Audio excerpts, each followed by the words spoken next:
கர்த்தர் நல்லவர். परमेश्वर बहुत अच्छे हैं. ஆமென். आमेन. இவ்வளவு நேரம் நாம் பாடல் பாடி தேவனை துதித்தோம், ஆராதனை செய்தோம். इतने समय हम परमेश्वर को स्तुति किया, आराधना किया. ஹalleluya. हालेलुया. எப்பவும் தேவனை மகிமைப்படுத்திக் கொண்டே இருங்க.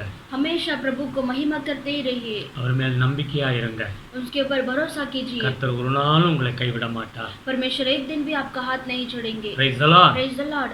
ஆண்டவர் சீக்கிரம் வரப்போகிறார். परमेश्वर बहुत जल्दी आने वाले हैं. ஆமென். आमेन. என்றென்றைக்கு அவரோடு கூட நம்மளை வைத்துக் கொள்ளும்படியாக ஆண்டவர் அனுக்கிரகம் செய்ய போகிறார். और हमेशा सर्वदा परमेश्वर के साथ रहने के लिए हमें अनुग्रह करेंगे. ஆமென். आमेन. உங்களுக்காக நாங்கள் தொடர்ந்து ஜெபித்துக் கொண்டிருக்கிறோம். आपके लिए हम लगातार प्रार्थना करते हैं. எங்கள் தேவனுக்காக படுகிற பிரயாசம் ஒரு நாளும் வீண் போகாது. आप परमेश्वर के लिए जो प्रयास करते हैं वो कभी व्यर्थ नहीं जाएगा. எங்கள் கர்த்தரை கொடுக்கிற காணிக்கை தசமபாகம் எல்லாவற்றையும் தேவன் பார்த்து கொண்டே இருக்கிறார்.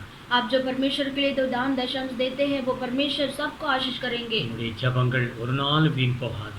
आपका प्रार्थना कभी भी व्यर्थ नहीं जाएगा. ஆமென். आमेन. உற்சாகமாயிருங்க. हमेशा उत्साह के साथ இந்த रहिए. நாளிலே நாம் தேவனுடைய வார்த்தையை நாம் தியானம் பண்ணுவோம். आज भी हम परमेश्वर के वचन को ध्यान करेंगे. 2 நாளாகமம் 16வது அதிகாரம் 9வது வசனத்தை எடுத்து வாசிப்போம். हम पढ़ेंगे दूसरा इतिहास 16 में 9 पढ़ेंगे. அங்கே வேதம் சொல்லுகிறது, தம்மை பற்றி உத்தம இருதயத்தோடு இருக்கிறவர்களுக்கு தம்முடைய வல்லமையை விளங்க பண்ணும்படி கர்த்தருடைய கண்கள் பூமியெங்கும் உலாவிக் கொண்டிருக்கிறது. இந்த விஷயத்தில் மதியில்லாதவராய் இருந்தீர், ஆகையால் இது முதற்கொண்டு உமக்கு யுத்தங்கள் நேரிடும் என்றான். देख, यहोवा की दृष्टि सारे पृथ्वी पर इसलिए फिरती रहती है कि जिनका मन उसकी ओर निष्कपट रहता है, उनकी सहायता में वो अपनी सामर्थ्य दिखाएगा. तूने यह काम मूर्खता से किया है, इसलिए आपसे तो लड़ाइयों में फंसा रहेगा. Praise the Lord. Praise the Lord. இந்த இடத்துல ஆசாயங்கிற ராஜா, யூதா ராஜாவை குறித்து அனனியா தீர்க்கதரிசி வந்து இந்த தேவனுடைய வெளிப்பாட்டை பேசுகிறார்.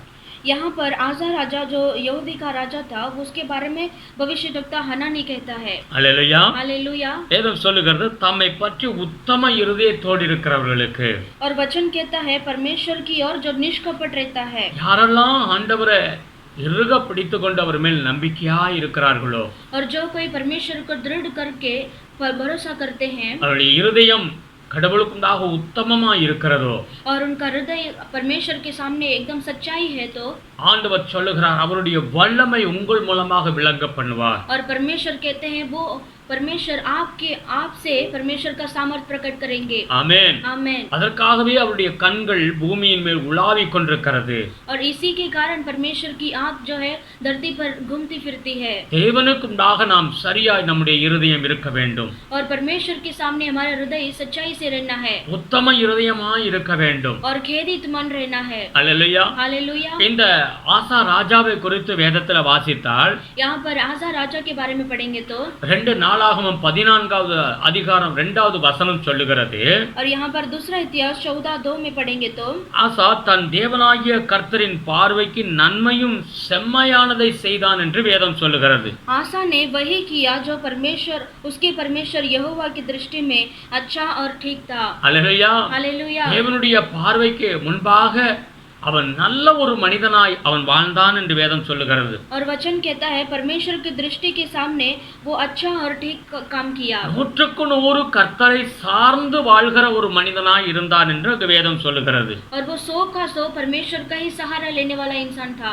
ஆமென். आमेन. அவனை தேவன் ஆசீர்வதித்தார். और उसे परमेश्वर ने आशीष किया. ஆனால் குறிப்பிட்ட காலத்திற்கு பிறகு அவன் தேவனை விட்டு விலகி மனிதர்களுடைய உதவிகளை தேடி போனான். और कुछ समय के बाद उसने परमेश्वर को ढूंढना छोड़कर वो मनुष्य के पीछे मदद लेने गया. Praise the Lord. Praise the Lord. அவன் கர்த்தரை விட்டு விலகி வாழ்ந்தான் என்று வேதம் சொல்லுகிறது. और वचन कहता है वो परमेश्वर को छोड़कर उसने जीवन जिया. ஆரம்ப வாழ்க்கை நல்லா தான் இருந்தது. उसका शुरुआत का जीवन बहुत अच्छा था. ஆனால் முடிவு ஆசா ராஜாவுடைய வாழ்க்கை நல்லா இல்ல. लेकिन उसका आखिरी जो है वो अच्छा नहीं है. ஆமென். आमेन. தேவனுடைய பார்வைக்கு முன்பாக அவனுடைய இருதயம் சரியா இல்லை என்று வேதம் சொல்லுகிறது. और वचन कहता है परमेश्वर के सामने वो उसका हृदय सच्चा नहीं था. அந்த ஆசா ராஜாவுடைய வாழ்க்கையில நீங்க வாசித்தீங்கன்னா அவன் நல்ல ஒரு மரணமும் கிடையாது, துக்கத்தோடு அவன் வாழ்க்கையை முடித்தான் என்று வேதம் சொல்லுகிறது. वो आसा राजा के उसके जीवन को आप देखेंगे तो उसका मरण का दिन भी अच्छा नहीं था. वो दुख के साथ मरा. ஒரு பெரிய வியாதி வந்து அவன் கால்கள்ல அவன் பாதிக்கப்பட்டான். அப்ப கூட ஆண்டவர் அவன் தேட கிடையாது. उसको एक बहुत बड़ा बीमारी उसके पाँव में आया, फिर भी वो वो रोग में ही वो मरा। ஆமென். आमेन। இந்த காலை வேளையில தேவனுடைய வார்த்தையை நாம் கேட்டுக்கொண்டிருக்கிறோம். इस सुबह के समय में परमेश्वर के वचन को हम सुनते நம்ம हैं। எல்லாரும் தேவனுடைய பிள்ளைகள். हम सब परमेश्वर के बच्चे हैं। நம் இருதயம் சரியா இருக்க வேண்டும். हमारा हृदय सच्चा होना है கடைசி வரை நாம் கர்த்தரில் நிலைத்திருக்க வேண்டும். और अंत तक परमेश्वर के साथ ही बना रहना है எப்பவும் உத்தம இருதயமா இருக்க வேண்டும். और हमेशा हमारा मन खेदित रहना है। அல்லேலூயா. हालेलुया। ஆண்டவர் ஆபிரகாமை பார்த்து சொன்னார், और परमेश्वर ने अब्राहम को देखकर कहा, எனக்கு முன்பாக நீ உத்தமனாய் இருக்க வேண்டும் என்று ஆண்டவர் சொன்னார். और परमेश्वर ने कहा, मेरे उपस्थिति में तुम सीधे चाल चलो, நான் உன்னை ஆசீர்வதிப்பேன், मैं तुम्हें आशीष உன் करूंगा சந்ததியை பெருக பண்ணுவேன். और तुम्हारे वंश को बढ़ाऊंगा। அல்லேலூயா. हालेलुया। ஆதியாகமம் 17:1 இப்படியாக அவர் சொன்னார், और उत्पत्ति की किताब में 17:1 में कहा है, நீ எனக்கு முன்பாக உத்தமனாய் நடந்து கொண்டிரு. और तुम मेरी उपस्थिति में सीधे चाल चलो। காரணம் தேவன் ஒரு மனிதனை பார்த்து கொண்டே இருக்கிறார். कारण क्या है? परमेश्वर एक मनुष्य को देखते हैं அவருடைய கண்கள் பூமியின் மேல் உலாவிக் கொண்டிருக்கிறது. और परमेश्वर की नजर आंख जो है धरती पर घूमता அவனை है ஆசீர்வதிக்கும்படியாக. और उन्हें आशीष करने के लिए। அல்லேலூயா. हालेलुया। இன்றைக்கு தேவன் உங்களை பார்த்து கொண்டிருக்கிறார். आज भी परमेश्वर आपको देखते हैं। நம்முடைய வாழ்க்கை, நம்முடைய இருதயம் கர்த்தருக்கு முன்பாக உத்தமமாய் இருக்க வேண்டும். हमारा जीवन परमेश्वर के सामने खेदित रहना है। 2 தீமோத்தேயு 4வது அதிகாரம் 7வது வசனத்தை எடுத்து வாசிக்கும் பொழுது और दूसरा तीमुथी 4:7 में पढ़ेंगे तो அங்க பவுல் இப்படியாக சொல்லுகிறார், और वहाँ पर पौलुस ऐसा कहता है, நல்ல போராட்டத்தை போராடினேன், मैंने एक अच्छा कुश्ती लड़ चुका हूँ, ஓட்டத்தை முடித்தேன், मैंने अपनी दौड़ पूरी कर ली है விசுவாசத்தை காத்துக்கொண்டேன். और मैंने विश्वास की रखवाली की है। பவுலுடைய கடைசி நாட்கள் அவர் சொல்லுகிற அந்த வார்த்தைகளை கவனித்து பாருங்கள். पौलुस का जो अंतिम समय में उसने कहा वो वचन को देखिए। நல்ல போராட்டத்தை போராடினேன். वो कहता है, मैं अच्छी दौड़ कुश्ती लड़ चुका இந்த हूँ। உலக வாழ்க்கை ஒரு போராட்டம் நிறைந்த உள்ள வாழ்க்கை. ये जो संसार का जो लाइफ है वो कुश्ती भरा हुआ लाइफ है எல்லாருடைய வாழ்க்கையிலும் போராட்டம் இருக்கிறது. और सबके जीवन में ऐसा लड़ाई है। ரட்சிக்கப்பட்ட பிள்ளைகளுக்கும் போராட்டம் இருக்கிறது. और जो उद्धार पाए उनके जीवन में भी लड़ाई है ரட்சிக்கப்படாத பிள்ளைகளுக்கும் போராட்டங்கள் இருக்கிறது. और जो उद्धार नहीं पाए उनको भी कुश्ती करना पड़ता है। ஆமென். आमेन। ஆனால் இங்கே பவுல் சொல்லுகிறான், நல்ல போராட்டத்தை போராடினேன், लेकिन यहाँ पर पौलुस कहता है, मैंने अच्छी कुश्ती लड़ चुका हूँ, ஓட்டத்தை முடித்தேன், मैंने दौड़ पूरी कर ली है விசுவாசத்தை காத்துக்கொண்டேன், और विश्वास की रखवाली की है எனக்காக ஜீவ கிரீடம் காத்திருக்கிறது என்று சொல்லுகிறார். और मेरे लिए धर्म का मुकुट रखा है। அல்லேலூயா. हालेलुया। அல்லேலூயா. हालेलुया। நாம் கவனமாக நாம் வாழ வேண்டும். और हमें ध्यान से हमें जीवन जीना நம்முடைய है। இருதயம் கர்த்தருக்கு முன்பாக சரியாக இருக்க வேண்டும். हमारा हृदय परमेश्वर के सामने सही रहना है। அதனால்தான் நீதிமொழிகள் 4வது அதிகாரம் 23வது வசனத்தை எடுத்து வாசித்து பார்த்தீங்கன்னா, इसलिए नीति वचन 4:23 में पढ़ेंगे तो அங்கே சொல்லுகிறது, எல்லா காவலோடும் உன் இருதயத்தை காத்துக்கொள். वहाँ पर कहता है, सारे रखवाली से आपका हृदय को संभालो। ஆமென். आमेन। இருதயத்தை காத்துக்கொள்ள வேண்டும். तुम अपने हृदय को संभालो எல்லா காவலோடும். सब रखवाली से। தேவனால் பிறந்தவன் தன்னை காத்துக் கொள்ளுகிறான். और जो परमेश्वर से जो जन्म हुआ है वो अपने आप को संभालेगा। நாமெல்லாம் தேவனுக்குள் பிறந்தவர்கள். हम सब परमेश्वर के अंदर जन्म हुए हैं। நாமெல்லாம் தேவனுடைய பிள்ளைகள் என்று அழைக்கப்படுகிறோம். हम सब परमेश्वर के संतान करके हम बुलाए गए हैं। இந்த பூமியோடு நம்முடைய வாழ்க்கை முடிந்து போவது கிடையாது. इस दुनिया के अंत ही हमारा जीवन खत्म नहीं இந்த होगा। பூமிக்கு பிறகு நமக்கு ஒரு மறுவாழ்வு இருக்கிறது என்று வேதம் சொல்லுகிறது. इस संसार के बाद हमारे लिए दूसरा जिंदगी है करके वचन कहता है। ஆண்டவரோடு வாழ்கிற ஒரு வாழ்க்கையை தேவன் நமக்கு வைத்திருக்கிறார். और प्रभु के साथ जीने के लिए हमारे लिए एक जीवन रखा है। நித்திய ஜீவனை கொடுப்பேன் என்பதுதான் அவருடைய வாக்குத்தத்தம். नित्य जीवन को मैं तुम्हें दूंगा करके परमेश्वर का यही प्रतिज्ञा है। ஆமென். आमेन। ஆகையினாலதான் வேதம் சொல்லுகிறது, इसीलिए वचन कहता है, நீ எல்லா காவலோடு உன்னை காத்துக்கொள். और सारी रखवाली से तुम रक्षा करो। Praise the Lord. Praise the Lord. உபாகமம் 6வது அதிகாரம் और व्यवस्था विवरण 6वां अध्याय 4 to 6 வரைக்கும் வாசித்து பாருங்க. वहाँ पर 4 से 6 तक पढ़ेंगे। இஸ்ரவேலே, அவர்தான் உன் கர்த்தர், और इस्राएल वही तुम्हारा परमेश्वर है அவர்தான் உன்னுடைய தேவன். और वही तुम्हारा परमेश्वर நீ है। அவரை முழு இருதயத்தோடும் முழு பலத்தோடு உண்மையோடும் அவரில் அன்பு கூறு. और तुम अपनी सारे मन, सारे जीवन, सारे शक्ति से परमेश्वर से प्रेम करो। இதை எப்பவும் உன்னுடைய இருதயத்துல நீ வைத்து நீ எப்பவும் மறக்க கூடாது. इसे हमेशा तुम्हारे मन में बने रहना है। அல்லேலூயா. हालेलुया। வேதம் அதைத்தான் சொல்லுகிறது. और वचन यही कहता है, ஆண்டவர் மேல் அன்பு கூற வேண்டும். और प्रभु के ऊपर प्रेम करना है அதை அவர் விரும்புகிறார். और वही परमेश्वर चाहते हैं। அவர் நம்மளை நேசித்திருக்கிற தேவன் वो हमसे प्रेम किया हुआ परमेश्वर உங்களை நேசிக்கிறார், आपसे प्रेम உங்க करते हैं, குடும்பத்தை நேசிக்கிறார். आपके परिवार को प्रेम करते हैं। அவர் நம்மிடத்தில் கேட்கிறது என்ன? वो हमसे क्या पूछते हैं? அவரில் அன்பு கூறு, उससे प्रेम करो, உன் இருதயத்தை கர்த்தருக்கு கொடுத்துரு. आपके हृदय को परमेश्वर को सौंप दो। அல்லேலூயா. हालेलुया। நீ முற்றிலுமாய் ஒப்புக்கொடு. और पूरी तरह से अर्पण உன் कीजिए। இருதயத்தை கர்த்தருக்கு ஒப்புக்கொடுக்கும் பொழுது आपके हृदय को परमेश्वर को अर्पण करते அவர் நம்மளை समय ஆசீர்வதிக்க முடியும். वो हमें आशीष कर सकते हैं। ஒன்று வேதம் சொல்லுகிறது, और वचन कहता है, 1 சாமுவேல் 16வது அதிகாரம் 7வது வசனம் சொல்லுகிறது, और पहला सामुएल 16:7 में पढ़ेंगे तो, மனிதன் முகத்தை பார்க்கிறான், और मनुष्य तो बाहर का रूप देखता கர்த்தரோ है, இருதயத்தை பார்க்கிறார். लेकिन परमेश्वर की दृष्टि मन पर रहता है। அல்லேலூயா. हालेलुया। அவர் மனிதனுடைய முகத்தை பார்த்து அவர் கிரியை செய்கிறது கிடையாது. और हमारा परमेश्वर मनुष्य के चेहरे को देखकर क्रिया नहीं करता, மனிதனை போல அவர் பார்ப்பதும் கிடையாது. और मनुष्य के जैसा देखता भी नहीं। அவர் பார்க்கிறது உங்களுடைய இருதயத்தை பார்க்கிறார். वो सिर्फ आपके मन को देखते हैं। அல்லேலூயா. हालेलुया। உங்க இருதயம் சரியாக இருந்தா आपका हृदय अच्छा रहेगा तो தேவனுடைய ஆசீர்வாதம் பரிபூர்ணமா உங்க மேல வரும். परमेश्वर का आशीर्वाद आपके ऊपर परिपूर्णता से உங்களுடைய आएगा, அவருடைய வல்லமையினால உங்களை மகிமையாக மாற்ற முடியும். और परमेश्वर के सामर्थ्य के द्वारा आपको महिमा में बदल இந்த सकते காலை हैं। வேளை நீங்க நீங்களே சோதித்து பாருங்கள். इस सुबह के समय में आप अपने आप को जांच कर நம்முடைய देखिए, இருதயம் எப்படி இருக்கிறது? हमारा हृदय कैसा है। மத்தேயு 15:8வது வசனத்தை எடுத்து வாசித்து பாருங்க. मत्ती की किताब में 15:8 में पढ़ेंगे, இந்த ஜனங்கள் வாயினால் கனம் பண்ணுகிறார்கள், ये लोग मेरे मुंह में होठों से तो मुझे स्तुति करते हैं, இருதயமோ எனக்கு தூரமாய் இருக்கிறது. लेकिन उनका मन मुझसे बहुत दूर है। அல்லேலூயா. हालेलुया। இவர்கள் வாயினால துதிக்கிறாங்க, ये लोग वो होठों से मेरा आदर करते हैं, ஆனா அவங்க இருதயம் என் பக்கத்துல கிடையாது. लेकिन उनका मन मेरा नजदीक नहीं அவங்க है, தூரமா இருக்கிறாங்க. बहुत दूर है। அல்லேலூயா. हालेलुया। இந்த காலை வேளையில உங்க இருதயமும் உங்க துதியும் அவரோடு இருக்க வேண்டும். ये सुबह के समय में आपका मन स्तुति और आप नजदीक होना है, உத்தம இருதயமா இருக்கணும். और सच्चा खेदित मन रहना தேவன் है, உலாவிக் கொண்டே இருக்கிறார். और परमेश्वर घूमते हैं, தேவன் உங்களை பார்த்து கொண்டிருக்கிறார். परमेश्वर आपको देखते हैं, ஒவ்வொரு மனிதனை பார்க்கிறார். हर एक मनुष्य को देखते ஒரு हैं, மனிதனை உயர்த்தும்படியாக, हर एक मनुष्य को ऊंचा करने அவனை के लिए, ஆசீர்வதிக்கும்படியாக, उसको आशीष करने के लिए, அவனுடைய வாழ்க்கையில் அவன் இருதயம் சரியா இருக்கான்னு சொல்லி ஆண்டவர் பார்க்கிறார். उसका हृदय अच्छा है करके परमेश्वर देखते हैं। ஆமென். आमेन।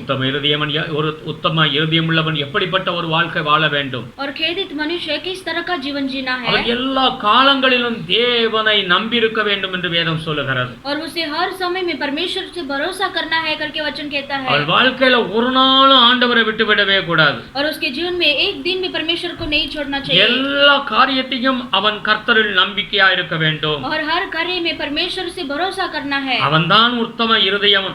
और वही खेदित मन वाला। நீதிமொழிகள் 3வது அதிகாரத்தை எடுத்து வாசிச்சு பாருங்க. और नीति वचन 3 अध्याय को लीजिए, 5:6 சொல்லுகிறது, उसमें 5 और 6 में लिखा है, உன் சுய புத்தியின் மேல் சாயாமல் உன் முழு இருதயத்தோடும் கர்த்தரில் நம்பிக்கையா இருந்து உன் வழிகளெல்லாம் அவரை நினைத்துக்கொள், அப்பொழுது அவர் உன் பாதைகளை செவைப்படுத்துவார். तू अपनी समझ का सहारा न लेना, वरन संपूर्ण मन से यहोवा पर भरोसा रखना, उसी को स्मरण करके सब काम करना, तो वह तेरे लिए सीधा मार्ग निकालेगा। Praise the Lord. Praise the Lord. உன் சுய புத்தியில சாராதே என்று ஆண்டவர் சொல்லுகிறார். और प्रभु कहते हैं तुम अपनी समझ का सहारा न நாம் लेना। கர்த்தருடைய பிள்ளைகள், हम परमेश्वर के बच्चे हैं, நம் சுய புத்தி சரியில்லை.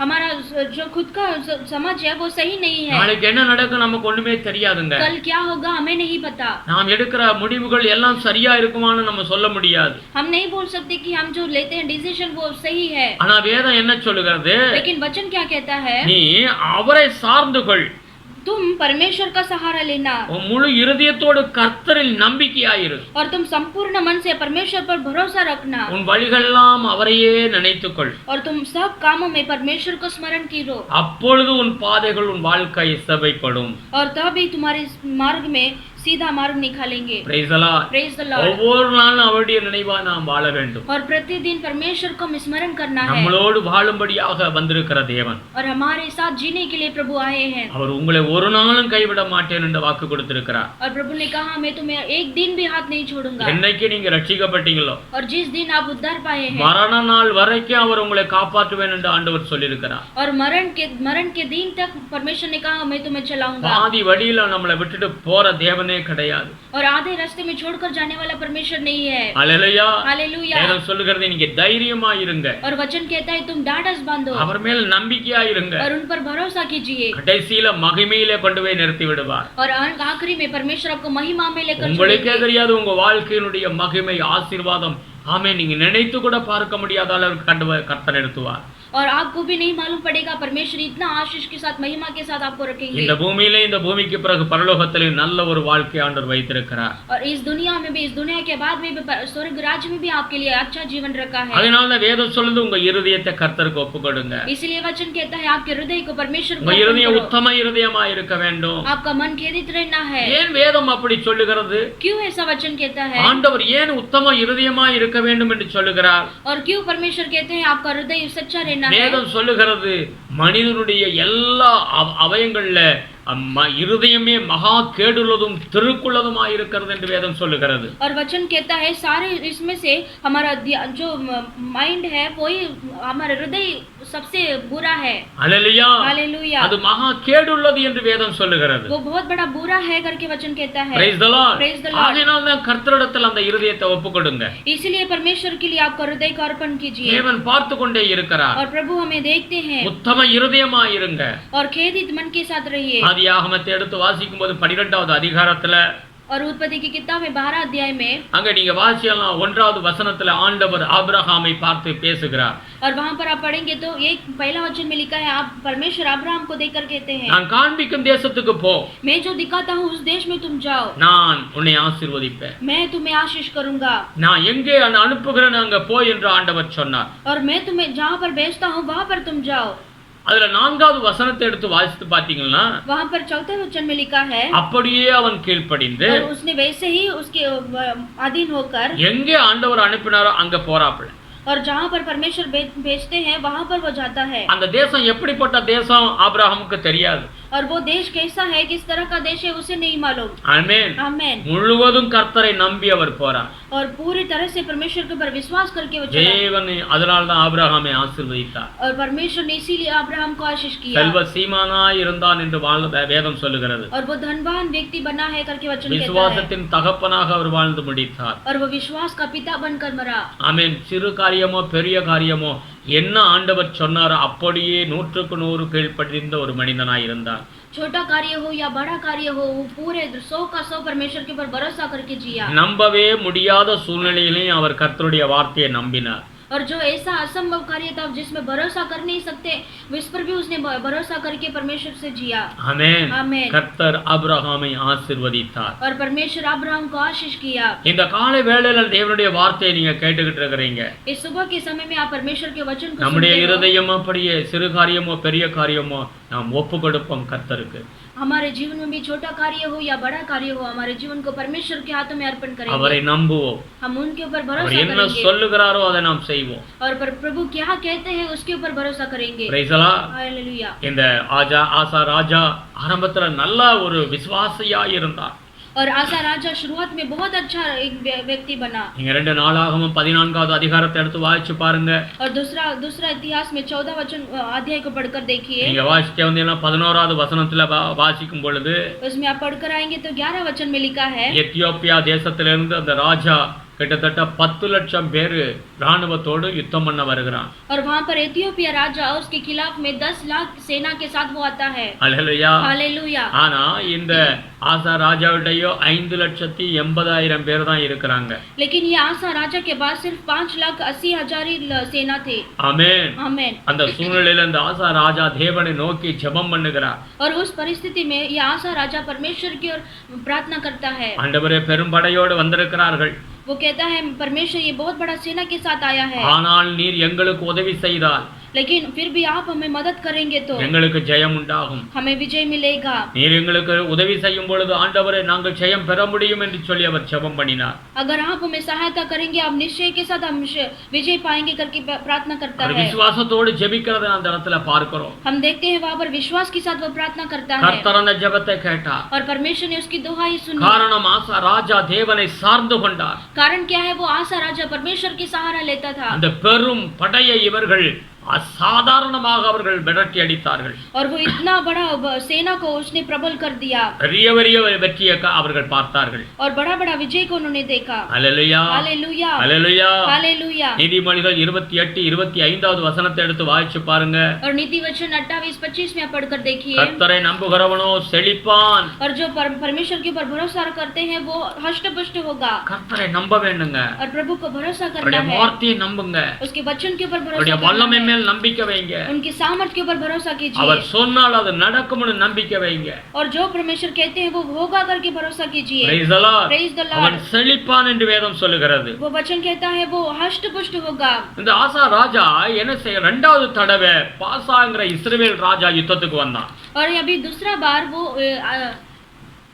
இரண்டாவது யுத்தத்துக்கு வந்தான். दूसरा बार वो युद्ध के लिए आता है. இஸ்ரவேலின் ராஜா யுத்தத்துக்கு வந்தான். और इजराइल का राजा उसके खिलाफ युद्ध करने के लिए நீங்க आता ரெண்டு है. நாளாகமம் 16வது அதிகாரம் 1 லிருந்து 3 வரைக்கும் வாசித்தீங்கன்னா இதுல இருக்கிறது. और दूसरा राजा 16 में पहला से पढ़ेंगे तो वहां पर लिखा है. ஆமென். आमेन. இப்பொழுது இந்த ஆசா ராஜா என்ன செய்யறான்? यहाँ पर अभी आसा राजा क्या करता है? இப்ப ஆண்டவரை நோக்கி அவன் வேண்டுதல் செய்ய கிடையாது. अभी वो परमेश्वर की ओर से दुहाई नहीं देता கர்த்தரை நோக்கி அவன் ஜெபிக்க கிடையாது. और परमेश्वर की ओर प्रार्थना भी नहीं करता. இவன் என்ன செய்யறான்? இவன்ட்ட இருக்கிற நகைகள் தங்கம் வெள்ளி எல்லாத்தையும் கொடுத்து சீரிய ராஜாவிட்ட போய் உதவி கேட்கிறான்.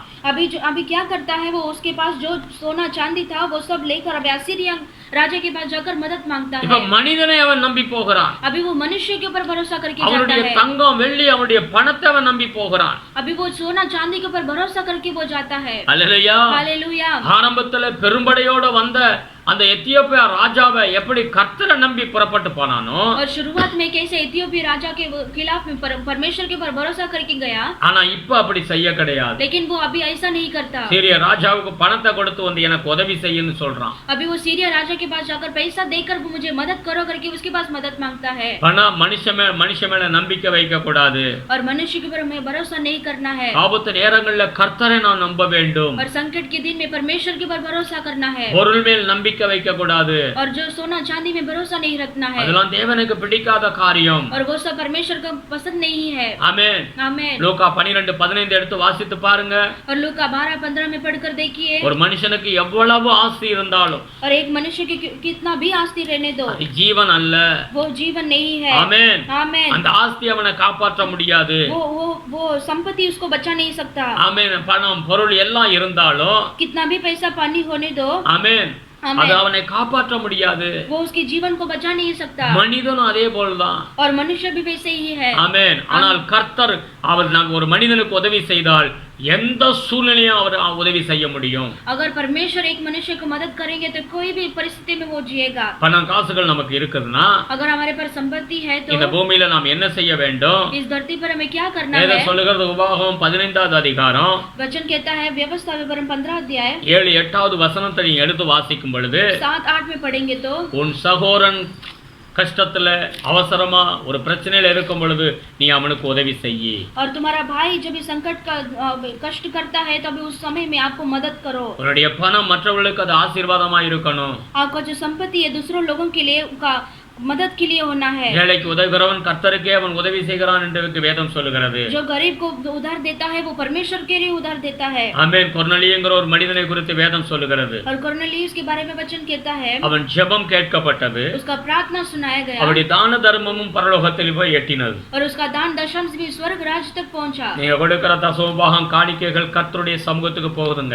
और आप जो देते हैं दान दशमांश वो परमेश्वर के तक पहुंचता है. வேதம் சொல்லுகிறது கிறிஸ்துவின் நிமித்தம் ஒரு கலசம் தண்ணீர் கொடுத்தாலும் அதனுடைய பிரதிபலன் பரலோகத்தில் நீங்கள் பார்ப்பீர்கள் என்று ஆண்டவர் சொல்லியிருக்கிறார். और परमेश्वर ने कहा मसीह के कारण तुम जो एक गिलास पानी भी देगी उसका प्रतिफल तुम्हें स्वर्ग राज्य में मिलेगा. தேவனுடைய வார்த்தை ஒரு நாளும் பொய்யாகாது. और प्रभु का वचन एक दिन भी व्यर्थ नहीं जाएगा. பணத்தை நாம் ஆள வேண்டும். और पैसे के हमें राज करना है. பணம் நம்மை ஆளக்கூடாது. और पैसा हमें राज नहीं करना है. ஆமென். आमेन. பணத்தை நாம் ஆள வேண்டும். पैसे को हमें राज्य करना है. ஆனா பணம் நம்மளை ஆளுகை செய்து விடக்கூடாது. लेकिन पैसा जो हमें राज्य नहीं करना है ஆசீர்வாதத்தின் மேல் நம்முடைய நம்பிக்கை இருக்க கூடாது. और आशीर्वाद के साथ हमारा मन नहीं रहना है, ஆசீர்வாதத்தை கொடுக்கிற தேவன் மேலே நம்முடைய நம்பிக்கை இருக்க வேண்டும். लेकिन जो आशीष देने वाला परमेश्वर की ओर हमारा ध्यान रहना है। இந்த பூமியில எல்லாமே அவரிடத்தில் தான் நாம் பெற்றுக்கொள்ளுகிறோம். इस दुनिया में हम सारा चीज जो परमेश्वर से हमें लिया है। ஆமென். आमेन। எல்லாம் அவர் நமக்கு கொடுத்தது கிருபையாக. और सब कुछ परमेश्वर ने आपके अपने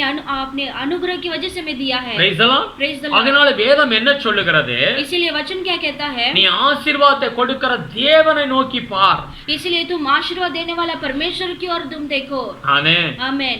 அதுதான் உத்தம இருதயம் உள்ள மனிதன். और वही खेदित मन वाला मनुष्य முழுமையாய் 100% அவரை நம்பி வாழ்வான். और पूरी तरह से परमेश्वर के ऊपर भरोसा करके जिएगा। எவ்வளவுதான் அவனுக்கு ஆசீர்வாதங்கள் வந்தாலும் அந்த ஆசீர்வாதத்தின் மேல் அவனுடைய கண்கள் இருக்காது, கர்த்தர் மேலே அவன் கண்கள் இருக்கும். कितना भी उसके जीवन में आशीष आएगा तो वो उसके आशीर्वाद के ऊपर वो नजर नहीं डालेगा, लेकिन परमेश्वर की दृष्टि को करेगा। Praise the Lord. Praise the Lord। இந்த ஆசா ராஜா தேவனை விட்டு பின்மாற்றத்துக்கு நேராய் அவன் போய்விட்டான். ये आसा राजा परमेश्वर को छोड़कर अभी पीछे हट गया। ஒரு நாள் தேவனுடைய மனிதன் அனானிங்கிற ஒரு மனிதன் வந்து அவனை குறித்து எச்சரிப்பு கொடுக்கிறார். अभी एक दिन वो हनन्या करके भविष्यद्वक्ता उसको आकर चेतावनी देते हैं। அல்லேலூயா. 2 நாளாகும் 16வது அதிகாரம் 7லிருந்து 10 வரைக்கும் வாசித்து பாருங்க. और दूसरा इतिहास 7 से 10 पढ़ेंगे तो ஆனால் அந்த ஆசா ராஜா என்ன செய்கிறான்? लेकिन वो आसा राजा क्या करता है? அவன் அந்த எச்சரிப்பு சத்தத்தை கேட்டு அவன் மனம் திரும்ப கிடையாது. वो चेतावनी आवाज को सुनकर वो मन नहीं फिरा। அவருடைய பாவத்தை உணர்த்தின அந்த அனானி தீர்க்கதரிசியை वो भविष्यद्वक्ता हनानी ने उसको पाप को एहसास दिलाया। அவனை சிறையில கொண்டு போய் அடைக்கிறான். उसने वो हनानी को उसने जेल में डालकर दब दिया। தேவனுக்கு முன்பாக அவன் தன்னை தாழ்த்த கிடையாதுங்க. और परमेश्वर की दृष्टि में उसने नम्र नहीं बना। வேதம் சொல்லுகிறது ஒரு மனிதன் தவறி போகும் பொழுது தேவன் சான்ஸ்களை கொடுக்கிறாருங்க. और वचन कहता है जो एक मनुष्य परमेश्वर से अलग होकर ऐसा भटकते समय परमेश्वर एक मौका देते हैं। ஏன்னா எந்த மனிதனும் கெட்டு போவது தேவனுடைய விருப்பம் கிடையாது. और कोई भी मनुष्य नाश होने के लिए परमेश्वर का चाहत नहीं है। எப்படியாவது அவன் பரலோகம் வந்து சேர வேண்டும் என்பதுதான் தேவனுடைய சித்தமாய் இருக்கிறது. और वो कैसा भी परलोक स्वर्ग राज्य में आना ही परमेश्वर का सिद्ध है। இங்க தாவீதுடைய வாழ்க்கையை பாருங்க. आप दाऊद की लाइफ को आप देखिए। சங்கீதம் 51வது எடுத்து சங்கீதத்தை வாசியெல்லாம் அவன் ஒரு பாவ அறிக்கை பண்ணுகிறாப்ல. भजन संहिता 51 में आप देखेंगे तो वो पाप का कबूल करता है। நாத்தான்கிற ஒரு மனிதன் வந்து அவனுடைய பாவத்தை உணர்த்தி பாவத்தை குறித்து அவர் கண்டித்து சொல்லுகிறாப்ல. नातान के भविष्यद्वक्ता वो दाऊद के पास आकर उसके पाप को एहसास दिलाता है। 2 சாமுவேல் 11வது அதிகாரம் 12வது அதிகாரத்தை எடுத்து வாசிக்கும் பொழுது और दूसरा सामुएल की किताब में 11 अध्याय में आप पढ़ सकते हैं। இங்க தாவீது ஒரு பெரிய பாவத்தை செய்து விட்டான். दाऊद ने भी बहुत बड़ा पाप कर दिया। சில காரியங்கள் மன்னிக்க கூடிய பாவம் மன்னிக்க கூடாத பாவங்கள்லாம் இருக்கிறது. और ऐसा कुछ कार्य है जो ऐसा पाप है जो क्षमा कर सकते हैं, जो ऐसा पाप है क्षमा नहीं होता है। ஆமென். आमेन। விபச்சார பாவம், இன்னொன்னு கொலை செய்கிற பாவம், ரெண்டு பிரதான ஒரு பயங்கரமான ஒரு பாவத்தை செய்து விட்டான். और ऐसा व्यभिचार का पाप और मर्डर करने वाला पाप जो है उसने भयानक ऐसा पाप कर दिया। அல்லேலூயா. हालेलुया। இதுக்கு தண்டனை உண்டு. इसके लिए दंड है। ஆமென். आमेन। இவன் என்ன செய்றான்? சீக்கிரட்டா யாருக்குமே தெரியாம இந்த பாவத்தை செய்து முடித்தான். इसने क्या किया? किसी को मालूम नहीं पड़ा, इसे सीक्रेट में उसने काम कर दिया। எந்த மந்திரியும் பார்க்க கிடையாது. और कोई मंत्री लोग ने भी नहीं தேச देखा மக்கள் பார்க்க கிடையாது. और देश के लोगों ने भी नहीं இத देखा। ரகசியமாக செய்து முடித்தான். और इसने रहस्य से ये काम कर दिया। ஆமென். आमेन। ஒரு வருட காலம் ஆகிவிட்டது. 1 साल बीत गया, யாருக்கும் தெரியாது. किसी को भी नहीं ஒரு मालूम। வருடத்திற்கு பிறகு நாத்தான் தீர்க்கதரிசி அவன் வீட்டுக்கு வந்தாப்ல. 1 साल के बाद नातान भविष्यद्वक्ता उसके घर पर आता है। ஆமென். நம்முடைய பாவத்தை கண்டித்து அவனுக்கு சொல்லுகிறார். उसके पाप को वो कबूल एहसास दिलाकर उसको चेतावनी देता है। ஆமென். आमेन। நீ இப்படிப்பட்ட ஒரு பாவத்தை செய்தாயே என்று சொல்லி तुमने ऐसा बड़ा पाप किया है करके இந்த வார்த்தையை கேட்டவுடன் ये वचन को उसने सुनते ही தாவீது அந்த நாத்தானை அழிக்க வேண்டும் என்று சொல்லி நினைக்கவில்லை. और दाऊद ने नातान को नाश करने के लिए नहीं सोचा। உடனே அவன் மனம் திரும்பினார். और तुरंत उसने मन फिरा ஆமென். கண்ணீர் விட்டு ஜெபிக்க ஆரம்பித்தார். और आंसू बहाकर उसने प्रार्थना करने लगा உபவாசிக்க ஆரம்பித்தார். और उपवास करने लगा। அல்லேலூயா. हालेलुया। ஆண்டவர் அதை பார்த்தார். परमेश्वर ने उसको देखा। தேவன் தன்னை தாழ்த்துகிறவனை கர்த்தர் ஆசீர்வதிப்பார். और परमेश्वर जो अपने आप को नम्र करते हैं उन्हें आशीष करते हैं। பாவ உணர்வு அடைய வேண்டும். வேண்டும். और पाप का एहसास होना है. நாம் மனுஷருக்கு பயப்பட வேண்டியது இல்லைங்க. और मनुष्य के हमें डरना नहीं है. கர்த்தருக்கு பயப்பட வேண்டும். और परमेश्वर को डरना है. தேவன் பார்த்து கொண்டே இருக்கிறார். और परमेश्वर देखते हैं. நீங்க எந்த இடத்துல இருந்தாலும் சரி, आप कोई भी स्थान में हो, வேலை ஸ்தலத்துல இருக்கலாம், आप काम के स्थल में भी हो, வீட்டுல இருக்கலாம், घर पे भी हो, தேவன் பார்த்து கொண்டே இருக்கிறார். और परमेश्वर आपको देखते ही रहते हैं. ஆமென். आमेन. நாம் தவறிவிடக் கூடாது என்று தேவன் எச்சரிக்கிறார். हमें वो ऐसा भी गिरना नहीं है करके परमेश्वर चेतावनी देते हैं. தவறும் பொழுது தேவன் தம்முடைய பிள்ளைகளை கொண்டு உணர்த்துகிறார். और जब हम गिरते हैं परमेश्वर उनके दास को रखकर हमें चेतावनी देते हैं. இன்னைக்கு ஊழியர்களை இதுக்காகத்தான் ஆண்டவர் வைத்திருக்கிறார். इसी के लिए हमारे जैसे सेवक लोगों को रखा है. அவர் வந்து உங்களுக்கு புத்திமதி சொல்லும் பொழுது நீங்கள் அதை கேட்டு கீழ்ப்படிய வேண்டும். वो आकर आपको जैसे बुद्धि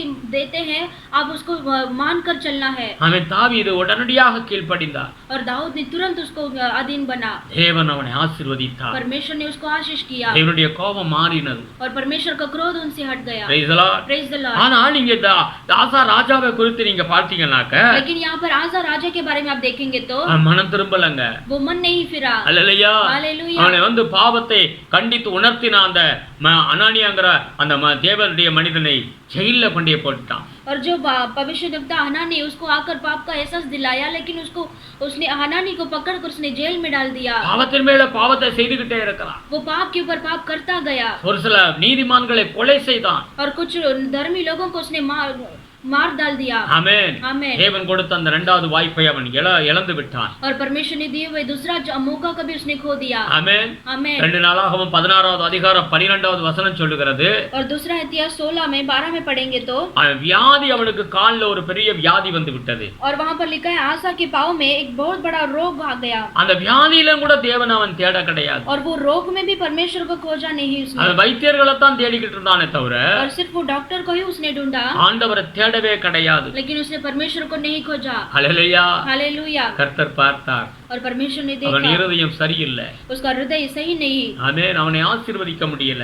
उसको आशीष नहीं कर सकता. கடைசி அவருடைய மரண நாள் வரைக்குமே और अंतिम दिन उसका मरण तक அவன் துக்கத்திலேயே வாழ்ந்து முடித்தான். और वो दुख के साथ ही जीवन जिया. ஆரம்ப நல்ல வாழ்க்கையா இருந்தது. उसका शुरुआत बहुत अच्छा था. ஆனா முடிவு சரியில்லை. और अंतिम अच्छा नहीं. ஆமென். आमेन. இன்னைக்கு நாம் வாழ்ந்து கொண்டிருக்கிறோம். आज हम जीते हैं. உற்சாகமாக ஆண்டவரை தேடி வந்தோம். हम उत्साह के साथ परमेश्वर को ढूंढ कर आए. ஆரம்ப நாட்கள்ல தேவனை அதிகமாக அன்பாய் நேசித்த பிள்ளைகள் இன்றைக்கு அநேகர் பின்மாற்றத்தில் இருக்கிறார்கள். कुछ लोग ऐसे हैं जो शुरुआत में बहुत अच्छी तरह से परमेश्वर को ढूंढते आते हैं, अभी लेकिन बैक स्लाइडिंग हो गए हैं. ஹல்லேலூயா. அப்படி நாம் வாழவே கூடாது. ऐसा हमें नहीं जीना है. முடிவு பரியந்தம் நிலைத்திருக்கிறவன் ரட்சிக்கப்படுவான். जो अंत तक बने रहता है वही उद्धार पाएगा. Praise the Lord. हाँ, praise the Lord. 100க்கு 100 அவரை நம்பி வாழுங்கள். और 100 परमेश्वर के ऊपर भरोसा करके जिए. ஆமென். आमीन. ஆசீர்வாதத்தின் மேல நீங்க உங்க கண்களை வைக்காதீங்க. और ये आशीर्वाद के ऊपर आपका आंख मत रखिए. எவ்வளவு ப்ராப்பர்ட்டி இருந்தாலும் சரி, कितना भी प्रॉपर्टी होने दो, அதெல்லாம் விட்டுட்டு தான் போகணும்.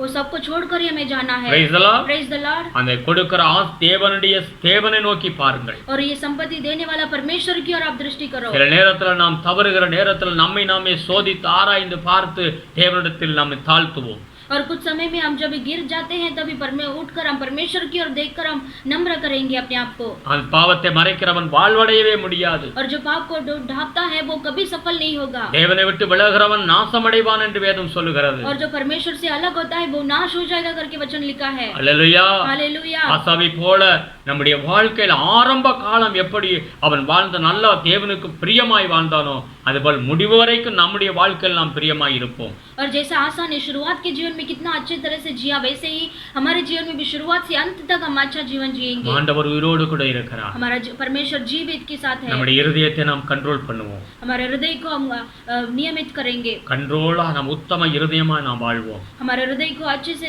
खेदित मन के साथ हम जिएंगे. ஆமென். आमेन. தேவன் அப்படிப்பட்ட பிள்ளைகளை ஆசீர்வதித்து உயர்த்த அவர் ஆயத்தமாய் இருக்கிறார். और परमेश्वर ऐसे बच्चों को ही आशीष करके ऊंचा करते हैं. இந்த சூழ்நிலைகள்லாம் நீங்க பார்க்க வேண்டியதில்லை. ये परिस्थितियों को आप देखने का जरूरत கர்த்தரை नहीं है. மாத்திரம் பாருங்க. सिर्फ परमेश्वर की ओर देखो. ஒரு நாள் நீங்க வெட்கப்பட்டு போக மாட்டீங்க. एक दिन भी आप लज्जित नहीं होंगे. எல்லாரும் அப்படியே ஒப்பு கொடுப்போம். आइए हम ऐसे हम अर्पण करेंगे. எல்லாரும் கண்களை மூடுவோம். हम सब अर्पण करेंगे. அன்பு தகப்பனே ஸ்தோத்திரம் ஆண்டவரே. प्यारे पिता आपको स्तुति हो प्रभु. இந்த காலை வேளையில தேவனுடைய வார்த்தையை கேட்டோம் ஆண்டவரே. इस सुबह के समय में आपका वचन को हमने सुना है प्रभु. अनेक தேவ பிள்ளைகளுடைய வாழ்க்கையை நாங்கள் பார்த்து வருகிறோம் ஆண்டவரே. बहुत सारे परमेश्वर के बच्चों को लाइफ को हम देख देखते हैं। ஆண்டவரே எங்களுக்குண்டாக அநேக சாட்சிகள் உண்டு ஆண்டவரே. हमारे सामने बहुत सारा गवाही है प्रभु। எங்க வாழ்க்கையை ஆண்டவரே உத்தம இருதயமாய் நாங்கள் இருக்க வேண்டும் ஆண்டவரே. हमारे जीवन में भी हमारे हृदय को आप खेदित बनाइए प्रभु। அப்படிப்பட்ட இருதயத்தை தேவன் ஆண்டவரே பார்க்கிறீர் ஆண்டவரே.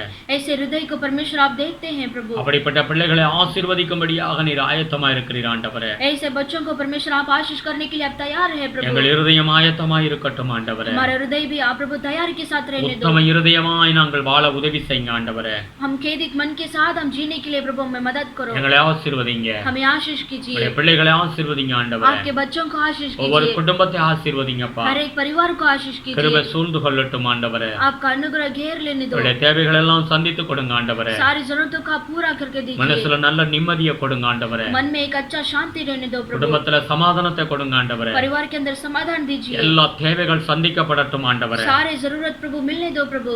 ஒரு குறைவும் வராதபடி பாதுகாத்துக் கொள்ளுங்க ஆண்டவரே. प्रभु कुछ भी घटी ना हो प्रभु ऐसा आप संभालिए। ஒவ்வொரு வீட்லயும் பாதுகாப்பு இருக்கட்டும் ஆண்டவரே. हर एक घर में प्रभु सुरक्षा रहने दो प्रभु। ஆண்டவரே எந்த ஒரு வியாதியும் நெருங்காதபடி காத்துக் கொள்ளுங்க ஆண்டவரே. कोई भी बीमार उनके घर में प्रभु नजदीक नहीं आना चाहिए प्रभु। ஆசீர்வதிங்க ஆண்டவரே. आशीष कीजिए உம்முடைய प्रभु। கிருபை சூழ்ந்து கொள்ளட்டும். आपके अनुग्रह से घेर लो இந்த प्रभु। வீடியோ பார்த்து இந்த வேளை எங்களோடு செபித்துக் கொண்டிருக்கிற ஒவ்வொரு பிள்ளைகளையும் ஆசீர்வதிங்க. इस वीडियो को देखने वाले आपके हर एक बच्चों को आप आशीष ஒவ்வொரு कीजिए। குடும்பத்தையும் ஆசீர்வதிங்க. हर एक परिवार को आशीष ரத்த कीजिए। கோட்டைகளால் மறைத்து காத்துக் கொள்ளுங்க. आपके लहू का बाउंड्री के अंदर हम रखते हैं। உம்முடைய பிள்ளைகள் படுகிற பிரயாசங்கள் ஜெபங்கள் எதையும் வீண் போகாதபடி பாதுகாத்துக் கொள்ளுங்க ஆண்டவரே. आपके बच्चे जो प्रयास करते हैं वो प्रयास कभी व्यर्थ नहीं जाएगा प्रभु आप ऐसे संभालिए। ஆசீர்வதிங்க. आप आशीष இந்த வருகிற வாரம் முழுவதும் உடைய கரை இருக்கட்டும். आने वाले हफ्ता पूरा आपका हाथ रहने दो। வேலைக்கு போகிற பிள்ளைகளை விசேஷமாய் பாதுகாத்துக் கொள்ளுங்க. जो काम पे जाते हैं प्रभु उनको विशेष रीति से आप संभालिए। எந்த ஒரு தீங்கு நெருங்காதபடி காத்துக் கொள்ளுங்க. प्रभु सारा बुराई से परमेश्वर आप उन्हें संभालिए। உம்முடைய கிருபை இருக்கட்டும் ஐயா. आपका अनुग्रह रहने दो प्रभु। ஆசீர்வதிக்கிறோம் சுவாமி. आशीष करते हैं प्रभु। என் தேவன் இந்த ஜெபத்தை கேட்டீரே உமக்கு நன்றி செலுத்துகிறோம் அப்பா. मेरा परमेश्वर आपने मेरे प्रार्थना को सुना है इसके लिए धन्यवाद। ஒவ்வொரு குடும்பத்தையும் அக்கினி வேலி போட்டு பாதுகாத்துக் हर एक கொள்ளுங்க. परिवार को आपका अग्नि का बाउंड्री के अंदर रखिए प्रभु। இந்த மும்பை பட்டணத்தை ரட்சிங்க ஆண்டவரே. प्रभु ये मुंबई सिटी की आप रक्षा कीजिए। நம்ம மகாராஷ்டிராவை ஆசீர்வதிங்க ஆண்டவரே. प्रभु ये महाराष्ट्र को आशीष कीजिए। முழு இந்தியாவை ஆசீர்வதிங்க ஆண்டவரே. प्रभु पूरा इंडिया देश को आशीष कीजिए। இயேசுவின் நாமத்தில் இந்த கொரோனா வைரஸ்ல இருந்து கர்த்தாவே தேசம் சீக்கிரம் விடுதலையாக உதவி செய்யுங்க. यीशु मसीह के नाम से प्रभु जल्दी से कोरोना वायरस से प्रभु हमारा देश छुटकारा पाना है प्रभु। ஏழை எளிய ஜனங்களை நினைத்தருளும் ஆண்டவரே. प्रभु जो दीन दरिद्र लोग हैं प्रभु उनको आप स्मरण कीजिए। அநேகர் வேலைகளை இழந்து போயிருக்கிறார்கள் ஆண்டவரே. प्रभु बहुत सारे लोग प्रभु काम को खोकर बैठे हैं। மீண்டும் ஆண்டவரே இந்த தேசம் பசுமையான ஒரு ஆசீர்வாதத்துக்கு நேராய் வரட்டும் ஆண்டவரே. प्रभु वापस ये देश प्रभु अच्छा सफल और अच्छा फसल लेने प्रभु मदद कीजिए। ஆசீர்வதிங்க. आशीष பிரதமரை कीजिए। ஆசீர்வதிங்க. प्रभु प्राइम मिनिस्टर को आशीष कीजिए। மந்திரிமார்களை ஆசீர்வதிங்க. सारे मंत्री को आशीष இந்த कीजिए। தேசம் சமாதானமாய் இருக்க உதவி செய்யுங்க. हमारा देश में समाधान होने के लिए प्रभु प्रार्थना எல்லைகள்ல ஆண்டவரே தேசத்தினுடைய எல்லைகள்ல சமாதானம் இருக்கட்டும் ஆண்டவரே. प्रभु देश के बाउंड्री में प्रभु समाधान होने दो। நல்ல மழை இந்த மழை காலத்தில் நல்ல மழை பெய்யட்டும் ஆண்டவரே. ये बारिश के मौसम में अच्छा बारिश होने दो। இயேசு நாமத்தில் கிராம பகுதிகளில் எல்லாம் விவசாய நிலங்கள்ல நல்ல மழை பெய்யணும் ஆண்டவரே. जो गांव के साइड में प्रभु जो किसान की खेती में अच्छा बारिश होने दो நல்ல प्रभु। விளைச்சல் உண்டாகட்டும் ஆண்டவரே. अच्छा फसल होने दो प्रभु। தேவனே நீங்க ஆசீர்வதிங்கப்பா. परमेश्वर आप आशीष कीजिए। சபையை ஆசீர்வதிங்க ये ஆண்டவரே. कलीसिया को आशीष कीजिए। சபையின் பிள்ளைகளை ஆசீர்வதிங்க ஐயா. कलीसिया के हर एक लोगों को आशीष இந்த कीजिए। வீடியோ பார்க்கிற ஒவ்வொரு பிள்ளைகள் மேலும் உம்முடைய கிருபை இருக்கட்டும். ये वीडियो देखने वाले हर एक आपके बच्चों के ऊपर आपका आशीष रहने உம்முடைய दो। வாழ்க்கையில ஜெயம் உண்டாகட்டும் उनके அப்பா. जीवन में विजय होने दो। ஆசீர்வதிங்க. आशीष कीजिए। துதிகன மகிமைக்கே செலுத்துகிறோம். सारा स्तुति आदर महिमा आपको देते हैं। இயேசு கிறிஸ்துவின் நாமத்தில் வேண்டுதல் செய்கிறோம் பிதாவே. यीशु मसीह के नाम से मांगते हैं पिता। आमेन. आमेन। हे मेरे मन हे मेरे मन यहोवा को धन्य कहे यहोवा को धन्य और जो कुछ मुझ में है और जो कुछ मुझ वो में है, उसके वो उसके पवित्र नाम के पवित्र नाम के धन्य कहे. धन्य कहे। हे मेरे मन हे मेरे मन यहोवा को धन्य कहे यहोवा को धन्य और कहे उसकी और उसके किसी उपकार को किसी उपकार ना भूलना. ना भूलना। आमेन. आमेन। पिता परमेश्वर का अनुग्रह प्रभु यीशु मसीह का दया पवित्र आत्मा का सदा सौभाग्य हमेशा होते रहो. आमेन. आमेन. हालेलुया. हालेलुया। हालेलुया. हालेलुया। हालेलुया. हालेलुया। கர்த்தர் உங்களை ஆசீர்வதிப்பாராக.